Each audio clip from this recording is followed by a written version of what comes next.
இயேசுவுக்கே புகழ். இன்று நம்முடைய தியானத்தின் 19வது நாள். 19வது நாளாகிய இன்றைய தியான சிந்தனைகள் அனைத்தையும் கடவுளுடைய பொற்பாதத்தில் வைத்து ஒரு சிறு ஜெபத்தோடு நாம் தொடங்குவோம். முடிந்தால் கண்களை மூடியவாறு ஒரு ஜெப உணர்வோடு, ஒரு பயபக்தியோடு இந்த ஜெபத்தில் கலந்து கொண்டால் நன்றாக இருக்கும். ஜெபிப்போமாக.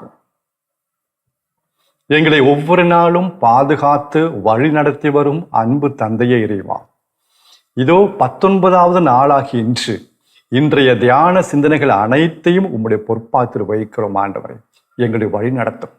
அதே நேரத்தில் இன்றைய சிந்தனைகளில் யாரெல்லாம் கலந்து கொள்கிறார்களோ அந்த சகோதரர்கள் அனைத்தையும் உம்முடைய பாதத்தில் வைக்கிறோம்.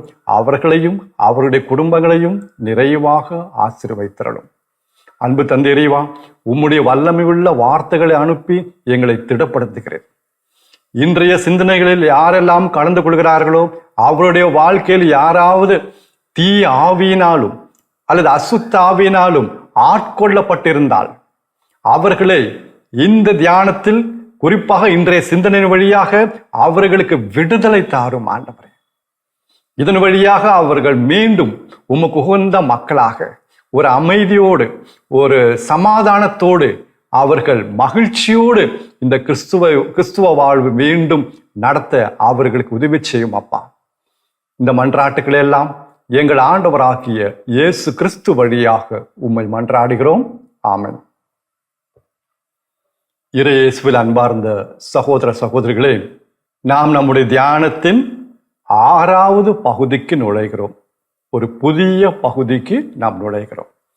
5 பகுதிகள் முடிந்து விட்டன. இது 6வது பகுதி. இந்த தியானத்தில் நாம் எதை பற்றி, இந்த பகுதியில் மட்டும் இல்லை, பொதுவான தியானத்தில் நாம் எதை பற்றி நாம் தியானிக்கிறோம் என்றால், ஆண்டவராகிய இயேசு கிறிஸ்துவின் சிலுவை மரணம், உயிர்ப்பு, இதன் வழியாக நாம் பெற்றுக்கொள்ளக்கூடிய ஆசீர்வாதங்கள். அதன் நிமித்தம் நமக்கு என்ன கிடைச்சிச்சு? ஏன் ஆண்டவராக இயேசு கிறிஸ்து சிலுவையில் மரித்தாரு? என்ன காரணம்? அது நாம் தியானித்து வருகிறோம். சும்மா இயேசு என்னுடைய பாவங்களுக்காக மரித்தார் என்று மட்டும் அல்லாமல் அதுக்கப்புறம் எவ்வளவோ இருக்கிறது. அதைத்தான் தியானித்து வருகிறோம். அன்பார்ந்தவர்களே, தயவு செய்து பார்க்கும் பொழுது, இந்த தியானத்தில் கலந்து கொள்ளும்போது ஏதோ ஒரு ப்ரோக்ராமாக பார்க்காதிருக்க. டிவியில நிறைய ப்ரோக்ராம் வருது. கலை நிகழ்ச்சி, காமெடி ஷோ, பாட்டு, சினிமா, எல்லாம் வருகிறது. இது ஒரு ப்ரோக்ராமாக பார்க்காம, ஒரு நிகழ்ச்சியா பார்க்காம, இது ஒரு தியானமாக பாருங்கள். நான் யாரும் கட்டாயப்படுத்தவில்லை. எல்லாம் பார்த்து முடிச்சுட்டு ஓகே முடிஞ்சு அடுத்த ப்ரோக்ராம், அப்படி இல்லாம தியானமா பாருங்க. கடவுள் பேசுறாரு. யாரெல்லாம், ஒரு சிலர் பாருங்க, இந்த தியானம் முடிச்சுட்டா கூட பாருங்க, இதை போட்டு போட்டு போட்டு கேட்பாங்க. கேட்டு கேட்டு அவங்க ஆவியால் நிரப்பப்படுவார்கள். அவருடைய வாழ்க்கை பாருங்க. மற்றவங்களாம் கேட்டாங்க தான், இல்லைன்னு இல்லை. ஆனா அதுல ஒரு நிகழ்ச்சியை அவங்க பார்த்து முடிச்சுட்டாங்க. தவ காலத்துல ஒரு செய்தி கேட்டு முடிச்சுட்டாங்க. அன்பான சகோதர சகோதரிகளே, ஜெப உணர்வோடு நாம் கேட்போம். இந்த 6வது பகுதியில் நாம் எதை பற்றி தியானிக்கிறோம் என்றால், இந்த புதிய பகுதியில் ஆண்டவராகிய இயேசு கிறிஸ்துவின் சிலுவை மரணம் வழியாக அவர் தீய ஆவிகள், அசுத்தாவிகள் அல்லது சாத்தானும் அவனுடைய படையின் மீது அவர் வெற்றி கொண்டார். ஒரு வெற்றி, ஒரு கொண்டாட்டம். அது எப்படி என்று நாம் பார்க்க வேண்டும். அதற்கு மையமான ஒரு வசனம் இருக்கிறது. கொலோசியருக்கு எழுதிய திருமுகம் கடிதம் 2வது அதிகாரம் 15வது வசனம். கொலோசியர் 2வது அதிகாரம் 15வது வசனம். தமக்கு சிலுவையில் கிடைத்த வெற்றியால், இயேசு பற்றி சொல்லப்படுகிறது. தமக்கு சிலுவையில் கிடைத்த வெற்றியால் ஆட்சியாளர்கள், அதிகாரம் கொண்டோர் அவர்கள் கையில் இருந்த படைக்கலங்களை அல்லது ஆயுதங்களை பிடுங்கிக் கொண்டு அவர்களை இகழ்ச்சிக்கு உள்ளாக்குமாறு, அவமானத்திற்கு உள்ளாக்குமாறு அவர்களை ஊர்வலமாக இழுத்து சென்றார். அந்த வசனத்தை பாருங்க. இயேசு செய்த பாருங்க சிலுவையை. நம்ம இதெல்லாம் பார்க்கறது கிடையாது. இயேசு ஏதோ பாவம், ரொம்ப கஷ்டப்பட்டு தொங்குறாரு, அப்புறம் இறந்துட்டாரு. நடந்தது பாருங்க. பவுலடிகளாருக்கு கிடைத்த அந்த வெளிப்பாடின் வழியாக பவுலடிகளார் இந்த மாபெரும் உண்மையை நமக்காக எழுதி வைத்திருக்கிறார். தூயாவின் தூண்டுதலால். கொலோசியர் 2:15, 2வது அதிகாரம் 15வது வசனம். தமக்கு சிலுவையில் கிடைத்த வெற்றியால் ஆட்சியாளர்கள் அதிகாரம் கொண்டோர்னா ஏதோ நம்முடைய அரசாங்கம் அப்படி கிடையாது, ஆட்சி செய்யறவங்க அப்படி கிடையாது. இது சாத்தானும் அவனுடைய படையும் குறிக்கிறது. அவன் எங்கெல்லாமோ ஆட்சி செய்யறான், எதுக்கு மேலேயும் அதிகாரம் கொண்டிருக்கிறான். பல குடும்பங்களை அவன் ஆட்சி செய்கிறான். எல்லாம் அவன் கைக்குள்ள வந்துச்சு. பல நபர்களை ஆட்களையும் ஆட்சி செய்கிறான். பல காரியங்களில் அவனுக்கு அதிகாரம் உண்டு, நம்ம கொடுத்துட்டோம். அப்ப அந்த வார்த்தை ஆட்சியாளர்கள் அதிகாரம் கொண்டோர் என்பது மனிதர்கள் அல்ல, சாத்தானையும் அவனுடைய படையையும் குறிக்கிறது. இது மிகவும் நம்ம ஜாக்கிரதையாக பார்க்க வேண்டும். எந்த மனிதனும் கிடையாது. சரி, தமக்கு சிலுவையில் கிடைத்த வெற்றியால் ஆட்சியாளர்கள் அதிகாரம் கொண்டோர் அவர்களுடைய கைகளில் இருந்த படை களங்களை பிடுங்கி கொண்டு, அவர்கள் கையில் இருந்த ஆயுதங்களை பிடுங்கி கொண்டு, அது மட்டும் இல்ல, அவர்களை இகழ்ச்சிக்கு உள்ளாக்குமாறு, அவமானத்துக்கு உள்ளாக்குமாறு இயேசு என்ன செய்தார்? ஊர்வலமாக அவர்களை இழுத்து சென்றார். சிலுவையில் என்ன அது? வெற்றி விழா. இதோட பின்னணி பவுலடிகளார் எப்படி சொல்றாருன்னா, எப்படி அது போட்டிருக்காருன்னா, ரோமை நகரில், அந்த ரோமை சாம்ராஜ்யத்தில் இந்த அவங்க ஒவ்வொரு நாட்டில் போய் சண்டை போட்டு போர் புரிந்து அவங்க வருவாங்க. படைத்தலைவர் தளபதி அவர் போய் அவருடைய தலைமையில் போர் வீரர்கள் நிறைய பேர் போய் அந்த நாட்டை முறியடித்து அங்கு உள்ள மக்களையோ அல்லது ஆட்சியாளர்களையோ போர் வீரர்களையோ அவர்கள் ஆட்சி செய்வர்களுடைய அனைவரையும் கொண்டு வந்து ரோமைக்கு கொண்டு வருவாங்க. ரோமை நகரத்துல கொண்டு வந்து அவங்களெல்லாம் சங்கிலியில கட்டுவாங்க. இந்த தளபதி ஒரு ரதத்துல உட்கார்ந்துருப்பாரு, அலங்கரிக்கப்பட்ட ஒரு ரதம். இந்த தளபதி உட்கார்ந்துருப்பாரு. ரதத்துக்கு பின்னாடி இந்த பிடித்து கொண்ட கைதிகள் எல்லாம் சங்கிலியில கட்டி வரிசையா நிற்பாங்க ஒரு ஊர்வலமா. ரோட்டுக்கு ரெண்டு சைடுல ரோமை நகர மக்கள் அவர்கள் தளபதியை பாராட்டுவாங்க, புகழ்வாங்க. ஆனா இவங்க கைதிகள் வரும்போது காரி துப்புவாங்க, அவமானப்படுத்துவாங்க. இது வெற்றி விழா. அந்த நாட்டை முறியடித்து அங்கிருந்து கொள்ளை பொருட்கள் அனைத்தையும் கொண்டு வந்து முக்கியமான ஆட்களை எல்லாத்தையும் பிடித்து வந்து இந்த ஊர்வலமாக காட்டணும்ல. நாங்க ஜெயிச்சதெல்லாம் மக்களுக்கு காட்ட வேண்டாம். வெற்றி விழா அது ஆடம்பரமாக நடக்கும். அந்த வெற்றி விழாவை தான் இங்க ஒரு அடையாளமாக இங்கே இயேசு உண்மையிலே செய்திருக்கிறார், உண்மையில் நடத்தி காட்டினார். அந்த ரதத்துல தளபதி ஆண்டவராக இயேசு கிறிஸ்து, அந்த இயேசு கிறிஸ்துவோடைய அந்த செல்கிற ரதத்துல யாருங்க இருக்கா? இயேசுவோடு இணைந்த யாரு? நீங்களும் நானும் அந்த ரதத்துல இருக்கோம். நம்ம கீழே கிடையாது.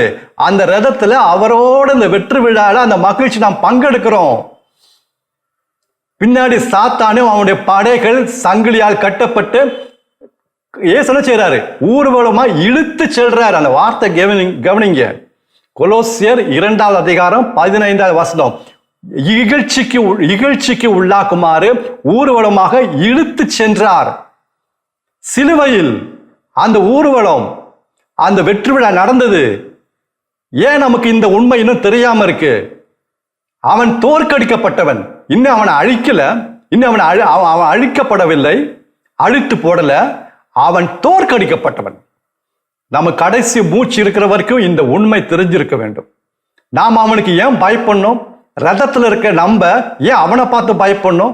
அவன் பின்னாடி சங்கிலியால வரான், ஊர்வலமா வரான், அவன் வெக்கத்தால வரான், வெட்கத்தால் தலை குனிந்து வரான். அவனுடைய படைகள், அந்த சேனை, தீ ஆவிகள், அசுத்தாவிகள் எல்லாம் சிலுவையில் மாபெரும் வெற்றி விழா அவர் கொண்டாடினார். இது தெரிந்தால் தாங்க சாத்தான் மீது வெற்றி. நாம் வெற்றி கொள்ள வேண்டாம், அந்த வெற்றியை நாம் கொண்டாட வேண்டும், அதை நாம் நிலை நாட்ட வேண்டும். அதுக்கு நமக்கு கடமை உண்டு. நாம் அவன் மேல வெற்றி கொள்ள வேண்டாம். அது வெற்றி இயேசு கொண்டாடிட்டாரு, எடுத்துட்டாரு, அவருக்கு வெற்றி கிடைச்சிருச்சு. அன்பார்ந்தவர்களே, ஏன் நம்ம சாத்தானுக்கு பயப்படணும்? அவனுக்கு வலிமை உண்டு. லூக்கா நற்செய்தி 11வது அதிகாரம் வசனங்கள் 21, 22. லூக்கா 11 வசனங்கள் 21, 22. வலிமை ஒரு எக்ஸாம்பிள் கொடுக்கிறார் இயேசு. அதனுடைய பணி வாழ்க்கையில் ஒரு எக்ஸாம்பிள் மக்களுக்கு போதிக்கும் போது சொல்லுகிறார். வலிமை வாய்ந்த ஒருவன் அவன் ஆயுதங்களை தாங்கிக் கொண்டு அரண்மனையை காக்குகின்றான். வலிமை வாய்ந்த ஒருவர் ஆயுதங்களை தாங்கிக் கொண்டு அரண்மனையை காத்துக் கொள்கிறான், பாதுகாக்கிறான். அங்க கொள்ளை பொருட்கள் எல்லாம் இருக்கு. ஆனா அவனை விட வலிமை வாய்ந்த ஒருவன் வரும்பொழுது, ஸ்ட்ராங்கர் than him, அவனை விட வலிமை வாய்ந்த ஒருவன் வரும்பொழுது அவன் மேல் வெற்றி கொண்டு அவனுடைய ஆயுதங்களை பிடுங்கி அந்த கொள்ளை பொருட்கள் எல்லாம் கொண்டு போறார். அந்த கொள்ளை பொருட்கள் யாரு அடையாளம்? நீங்க நானு. அவன் நம்மளை பிடிச்சு வச்சிருந்தால இப்ப எல்லாம் விடுதலை. இப்ப இயேசுவின் பக்கம். ஏன்னா அவனை விட வலிமை வாய்ந்த ஒருவன் இயேசு. இதுதான் இயேசு அங்க ஒரு எடுத்துக்காட்டா ஒரு எக்ஸாம்பிள் சொன்னாரு, சிலுவையில் நடத்தி காட்டினார். ஏங்க நம்ம பயப்படணும்? ஆனா இந்த வசனத்துக்கு முன்னாடி இந்த கொலோசியர் 2:15 இந்த வசனத்திற்கு முன்னாடி நம்ம 14வது வசனமும் பார்க்கணும். இப்ப நம்ம சிந்திக்கிற வசனங்கள் கொலோசியர் 2வது அதிகாரம் 14வது வசனமும் 15வது வசனமும். கொலோசியர் 2வது அதிகாரம் 14வது வசனமும் 15வது வசனமும். 15வது வசனம் இப்போ நாம் பார்த்துட்டோம். அடுத்து அதுக்கு முன்னாடி வசனமும் பார்க்கணும். ஏன்னா அந்த வசனம் சேர்ந்து வருகிறது. நமக்கு 14வது வசனம், நமக்கு எதிரான ஒப்பந்த விதிகள் பல கொண்ட, நமக்கு எதிரான ஒப்பந்த விதிகள் பல கொண்ட குற்ற பத்திரிகையை அவர் அழித்து விட்டார். எல்லாம் சிலுவை பற்றி சொல்லப்படுகிறது. சிலுவையில் நடந்த நிகழ்ச்சிகள், சம்பவங்கள் பவுலடிகளாருக்கு வெளிப்பாடு கிடைத்தது. அதை இங்க சொல்லுகிறார். 14வது வசனம் கொலோசியர் 2:14. நமக்கு எதிரான ஒப்பந்த விதிகள் பல கொண்ட குற்ற பத்திரிகைகளை, கடன் பத்திரிகையை இயேசு அழித்து விட்டார். எங்கேயோ நமக்கு ஒரு கடன் இருந்துச்சுங்க. ஒரு ஒப்பந்தம்னா அக்ரிமெண்ட், ஒப்பந்த விதிகள் பல கொண்ட, 1 2 இல்ல, பல கொண்ட கடன் பத்திரிகையை அவர் அழித்து விட்டாராம். எங்கேயோ நம்ம சாத்தானுக்கு தலை வணங்கிட்டோம். ஏதோ ஒரு இடத்துல இந்த வசனம் பல அர்த்தங்கள் வருகிறது, திருச்சட்டத்துடைய அர்த்த பின்னணியில் வருகிறது. ஆனா நமக்கு பிராக்டிக்கல் லைஃப் நம்ம பார்ப்போம். கடன் பத்திரிகை, ஒப்பந்த விதிகள் பல கொண்ட கடன் பத்திரிகை. சாத்தான் சொல்றாரு, உனக்கு என்ன வேலை வேணுங்கிறியா? நான் வேலை வாங்கி தரேன், நீ கொஞ்சம் லஞ்சமா கொடு, லஞ்சமா அந்த ஆள்கிட்ட கொடு. இல்ல லஞ்சம் வாங்க கொடுக்க தப்பு, நீ ஏன் லஞ்சம் சொல்ற? நீ டொனேஷன் கொடுக்குறேன்னு சொல்லு, நீ டொனேஷன் கொடுக்குறேன்னு சொல்லு, நீ ஏன் லஞ்சம் சொல்ற? உனக்கு வேலை நான் பார்த்துக்கிறேன், கேரண்டி. சரி, கொடுத்துட்டோம், தலை வணங்கிட்டோம். இயேசுக்கு 3வது சோதனையில சாத்தான் இந்த உலக அரசெல்லாம் காட்டிக்கிட்டு, இந்த உலக பெருமையெல்லாம் காட்டிட்டு, நீ என்னை வணங்கு. எப்படி வணங்கணும்? தலை வணங்கி என்னை ஆராதிக்கணும், தலை வணங்கி ஆராதிக்கணும். அப்ப இதெல்லாம் உனக்கு தருவேன். அக்ரிமெண்ட், நீ தலை வணங்கி என்னை ஆராதி, நான் இதெல்லாம் உனக்கு தரேன். அக்ரிமெண்ட். இயேசு அதுக்கு இணங்கல. நம்ம என்ன செஞ்சிட்டோம்? இணங்கிட்டோம். காரணம் நம்ம என்ன சொல்றோம்? அது இக்கட்டான ஒரு சூழ்நிலை செஞ்சுட்டேன். அக்ரிமெண்ட், நீ பரீட்சையில காப்பீடு, ஒன்னு நான் பாஸ் பண்றேன், ஒன்னு நான் பாஸ் ஆக்கிடுறேன். நீ ஏன் டாக்ஸ் கட்டணும்? டாக்ஸ் கட்டினா உன் குடும்பம் என்ன வருது? நீ ஏன் டூப்ளிகேட் பில்ல போடு, நீ டூப்ளிகேட் பில்ல போடு. எல்லாம் மத்த நான் பார்த்தேன், எல்லாம் கேரண்டி. இப்படியே பல ஒப்பந்த விதிகள் கொண்ட, ஒப்பந்த விதிகள் பல கொண்ட கடன் பத்திரிகை எல்லாம் அவன்கிட்ட மாட்டிக்கிச்சு. அக்ரிமெண்ட் எல்லாம் அவன்கிட்ட மாட்டிக்கிச்சு. ஒரு அடிமை, அதாவது ஒருத்தர் ஒரு எஜமான்ட்ட, ஒரு பணக்காரர்கிட்ட கொஞ்சம் லட்சம் பணம் கடன் வாங்குறாரு. இந்த பணத்தை அடைக்க முடியல, திருப்பி கொடுக்க முடியல. அவர் பணக்காரரு அக்ரிமெண்ட் போட்டாரு, இனிமேல் உன் வீடு, உன் நிலம் எல்லாம் எனக்கு சொந்தம். அது மட்டுமல்ல, அதுல நீ கொடுக்கலன்னா, வட்டிக்கு மேல வட்டி வந்துச்சுன்னா, உனக்கு பிறகு உன்னுடைய மனைவி மக்கள் எல்லாம் எனக்கு கீழே அடிமையா வேலை செய்யணும். ஒப்பந்தம் போட்டாச்சு. சரியா, ஒப்பந்தம் போட்டாச்சு, அக்ரிமெண்ட் போட்டாச்சு. இந்த பிடிச்சிக்க லட்சம் பணம். கட்ட முடியல, அடிமைகளாக தலைமுறை தலைமுறையாக அடிமைகளாக அப்படிதாங்க நம்ம வந்துட்டோம். அப்படி நம்ம ஆயிட்டோம். எவ்வளவோ முறை நம்ம தலை வணங்கிட்டோம். மொபைல் போன் பார்க்கும்போது உனக்கு என்ன இன்பம் வேணுமா, உனக்கு சந்தோஷம் வேணுமா, நீ பாரு, உனக்கு இன்பத்தை நான் தரேன், இங்க யாரும் கிடையாது, நீ தனியா இருக்க, இன்டர்நெட்ல பாரு.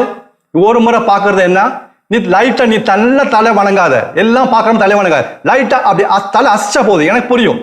நீ நல்ல தலை வணங்கினா எல்லாத்துக்கும் தெரியும். நீ லைட்டா அசிச்சா போதும், லைட்டா பாத்துக்கோ. உனக்கு இங்க இந்த இயேசு ஒண்ணு கொடுக்கல, எங்கன்னு கொடுக்கல, வேற எங்கேயோ போ, லைட்டா தலை வணங்கு. நீ ஏன் பெருசா தலை வணங்குற, எல்லாம் நான் கொடுத்துட்றேன். ஜோசியமோ கைது ஜோசியமோ இல்ல இந்த நல்ல நேரம் கெட்ட நேரம் ராகாலம் மந்திரம் அங்க குறி சொல்றது எல்லாம் போ, எல்லாம் நம்ம கையில இருக்குப்பா. நீ ஏன் பயப்படுற, நான் கேரண்டி. தலை லைட்டா வணங்கு, அந்த சிலைட்டு போய் தலை வணங்கு, இல்ல ஒண்ணும் பயப்படாது. எங்கெங்கேயுமோ போய் தலை வணங்கிட்டோம், எங்கெல்லாமோ போய் தலை வணங்கிட்டோம். எல்லாம் ஒப்பந்த விதிகள் பல கொண்ட கடன் பத்திரிகை அங்க போய் மாட்டிச்சு. இயேசு நம்முடைய அருமை நாதர் என்ன செஞ்சாரு, சிலுவையில அவை அனைத்தையும் அழித்து விட்டார். அந்த கடன் பத்திரிகை எல்லாத்தையும் அழித்து விட்டார். யாராவது நன்றி சொல்றோமா? இப்பவும் எனக்கு இது கிடைக்கல, அது கிடைக்கல, இந்த வியாதி குணமா, அவர் என்ன செஞ்சாருன்னு ஏங்க நம்ம உள்ளத்தை ஊடுருவ மாட்டேங்குது? ஏன் ஊடுருவ மாட்டேங்குது? அந்த வசனம் அங்க முடியல. எப்படி அழைச்சாரா? கொலோசியர் 2:14, கொலோசியர் 2:14, நமக்கு எதிரான ஒப்பந்த விதிகள் பல கொண்ட கடன் பத்திரிகை அவர் அழித்து விட்டார். அவற்றை கவனிங்க, சிலுவையில் வைத்து ஆணிகளால் அடித்து அருவி, அதாவது முற்றிலுமாக ஒழித்து விட்டார். நம்ம சிலுவையில் ஆணி அடிக்க நம்ம இயேசுடைய கையை தான் பார்க்கிறோம், இடது கை வலது கை காலி தான் பார்க்கிறோம். பவுலடிகளார் வெளிப்பாடு கிடைச்ச பிறகு என்ன சொல்றாரு, நம்ம பார்க்க முடியாத ஒன்று நடந்துச்சுப்பா, நமக்கு எதிரான இந்த ஒப்பந்த விதிகள் பல கொண்ட கடன் பத்திரிகை இயேசு சிலுவையில் வைத்து ஆணிகளால் அடித்து அது முற்றிலுமாக ஒழித்து விட்டார். இனிமேல் நமக்கு யாரும் பிளாக்மெயில் பண்ண முடியாது, நாம் பயப்பட தேவையில்லை. ஏன் இன்னும் பயம் வருது? இந்த உண்மை தெரியல. உண்மை நீங்கள் அறிவீர்கள், உண்மை உங்களை விடுதலையாக்கும். உண்மையை நீங்கள் அறிவீர்கள், உண்மை உங்களை விடுதலையாக்கும். இறை வார்த்தையை பைபிள் வாசிக்க நமக்கு நேரம் கிடையாது. இதை விட பல காரியங்கள் உண்டு, வாசித்தாலும் புரிய மாட்டேது. இதுக்கு நம்ம ஒரு விலை கொடுக்க மாட்டோம். இந்த மாதிரி தியானங்கள் நட்சதி கூட்டங்கள்லாம் போயிட்டு அங்க நமக்கு என்ன கிடைக்கும் இப்படியே சிந்திச்சு போறோம். அவர் என்னங்க கொடுத்தாருன்னு நம்ம பார்க்க மாட்டோம், அவர் என்ன விலை கொடுத்தாருன்னு பார்க்க மாட்டோம், அவரை எவ்வளவோ அன்பு காட்டினா பார்க்க மாட்டோம். எனக்கு என்ன கிடைக்கும்? இதனால்தான் உறவு கிடையாதுங்க, உறவு கிடையாது. எல்லாம் மதத்தின் அடிப்படையில் வாழ்ந்து கொண்டிருக்கிறோம். பரவாயில்ல, இந்த தியானத்துல நம்முடைய கண் திறக்கப்படட்டும். சாத்தான் மீது அவ்வளவு பெரிய வெற்றி அவர் கொண்டாடினார். சிலுவையில் நினைச்சு பாருங்க, அந்த 3 மணி நேரம் பெரிய வெற்றி விழா நடந்திருக்கு. இது சுத்தி இருந்தவங்க யாரும் பார்க்கல. சுத்தி இருந்தவங்க பார்த்த என்ன இவர் யாரு? ஒரு வல்லமை இல்ல. இவர் போய் கடவுளா? ஒரு துணி ட்ரெஸ் கூட உடம்புல கிடையாது. காரி துப்புனாங்க, ஆணி அடிச்சாங்க, அவருக்கு காப்பாற்ற முடியல. இவர் எப்படி மக்களை காப்பாற்றுவாரு? யூதர்களுக்கும் கிரேக்கர்களுக்கும் நம்ப முடியல. இவர் ஒண்ணும் கிடையாது. ஆனா அந்த சிலுவையில் தான் வல்லமையை முழுமையாக அவர் வெளிப்படுத்தினார். அந்த பவர். இது அறிவுபூர்வமா சிந்திக்கிறவங்களுக்கு முட்டாள்தனம். ஆனா கடவுளுடைய ஆவியை பெற்றவர்கள், அந்த தூய ஆவியின் வல்லமையோடு அந்த ஏவுதலோடு அறிந்து கொள்கிறவர்களுக்கு இது தெரியும். இது எவ்வளவு பெரிய காரியம். அவருடைய ஞானம் அங்கே வெளிப்படுத்தினார். இந்த உலகத்துல ஞானம் எல்லாம் ஒண்ணும் கிடையாதுங்க. It's a real wisdom. இது கண்ணுக்கு தெரியாத விஸ்டம், கண்ணுக்கு தெரியாத வல்லமை. இது தாங்க உண்மையான வல்லமை. வலுவன்மையில் என் வல்லமை விளங்கும். இன் வீக்னஸ். மற்ற சிலைகள்லாம், உலகத்துல எல்லா சிலைகள்லாம் பாருங்க, கையில ஆயுதங்கள் இருக்கும். தீய சக்திகளை அழிக்கிறது கையில் ஆயுதங்கள். இங்க ஒண்ணும் கிடையாது. சிலுவை ஒன்றுமில்லை, அந்த வெறுமையில் அழித்தார். அவ்வளவு தாழ்ச்சி. தீ ஆவிகள் அசுத்தாவி அனைத்தின் மீதும் வெற்றி கொண்டாடினார், வெற்றி விழா கொண்டாடினார். யாருக்காக? உங்களுக்காக, எனக்காக, அவருக்காக இல்ல. அவர் பெரியவர், நல்லவர், ரைட்டு. யாருக்காக இதெல்லாம் செஞ்சாரு? நீங்களும் நானும் இந்த உலகத்துல வாழும் பொழுது பயப்படாம வாழணும், தைரியமா வாழணும். இந்த சாத்தானும் படைகள் மீது நாம் அதிகாரம் செலுத்தணும். என்னுடைய மக்கள் அதிகாரம் செலுத்துவதை நாம் பார்க்கணும். அதற்காக அவர் இப்படிதான் செஞ்சாரு. இன்னைக்கு நம்ம கோடைகளாக வாழ்ந்துட்டு இருக்கோம், பயந்தவர்களாக வாழ்ந்துட்டு இருக்கோம். அங்க அப்படிலாம் செஞ்சுட்டாங்க. பக்கத்து வீட்டுக்காரங்க இப்படிலாம் மந்திரம் போட்டு செஞ்சிருக்காங்க. பிசினஸ்ல வேற யாரோ எனக்கு என்னமோ வச்சுட்டாங்க, அதனால இப்படி ஆயிப்போச்சு. மற்ற உலகத்துல இருக்கவங்க சொன்னா பரவாயில்லங்க. கிறிஸ்தவர்கள் திருமுழுக்கு பெற்ற, அதான் திருமுழுக்கு. திருமுழுக்கு என்னன்னு தெரியல, ஞானஸ்நானம் என்னன்னு தெரியல.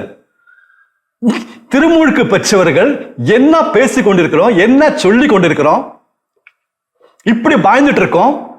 வேற எங்கெல்லாமோ போறோம், இது விடுதலைக்காக வேற எங்கெல்லாமோ போறோம், வேற யார்ட்டெல்லாமோ போறோம், பணத்தை கொடுக்கிறோம், இன்னும் பிரச்சனை போய் சிக்கிக்கிறோம், இன்னும் ஒப்பந்த விதிகள் பல கொண்ட இன்னும் போய் மாட்டுது, இன்னும் போய் மாட்டிக்கிட்டே இருக்கு, இன்னும் போய் மாட்டிட்டு இருக்கு. இப்ப நீங்க திருமண டேட்டை மாத்திக்குவாங்க, அவங்க நல்லது நடக்கும்னு சொல்லி திருமண டேட்டை மாத்தி ஒரு போட்டோல போடுறாங்க. யாரை மாத்த சொன்னாங்க? இந்த கலர் மோதிரம் போட்டுக்கோங்க, இந்த கல்லை வச்சுக்கோங்க, இதை கழுத்துல போட்டுக்கோங்க, இதை கையில கட்டிக்கோங்க, இந்த இடத்துக்கு போங்க, இத்தனை நாள் போங்க, இதை சாப்பிடுங்க.